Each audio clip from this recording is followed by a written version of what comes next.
Chapter 1, Sloka 12. Tasya sanjanayan harsham. Tasya sanjanayan harsham.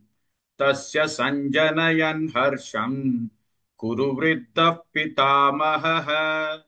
Kuru vriddha pitamaha. Kuru vriddha pitamaha. Tasya sanjanayan harsham. Kuru vriddha pitamaha.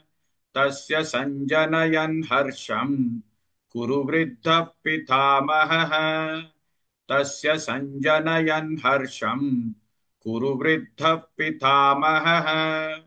Tasya sanjanayan harsham. Kuru vriddha pitamaha. Tasya sanjanayan harsham. Kuru vriddha pitamaha. Simhanadam vinatyochaihi. Simhanadam vinatyochaihi. Simhanadam vinatyochaihi. Shankhan dadmau pratapavan. Shankhan dadmau pratapavan. Shankhan dadmau pratapavan. Simhanadam vinatyochaihi. Shankhan dadmau pratapavan. Simhanadam vinatyochaihi. Shankhan dadmau pratapavan. Simhanadam vinatyochaihi. Shankhan dadmau pratapavan. Simhanadam vinatyochaihi. Shankhan dadmau pratapavan. Simhanadam vinatyochaihi. Shankhan dadmau pratapavan.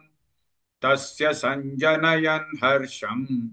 Kuru vriddha pitamaha. Simhanadam vinatyochaihi. Shankhan dadmau pratapavan.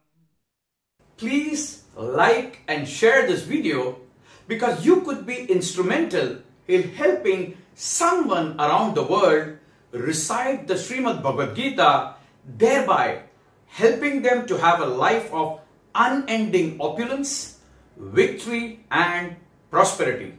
This is mentioned in chapter 18, Sloka 78.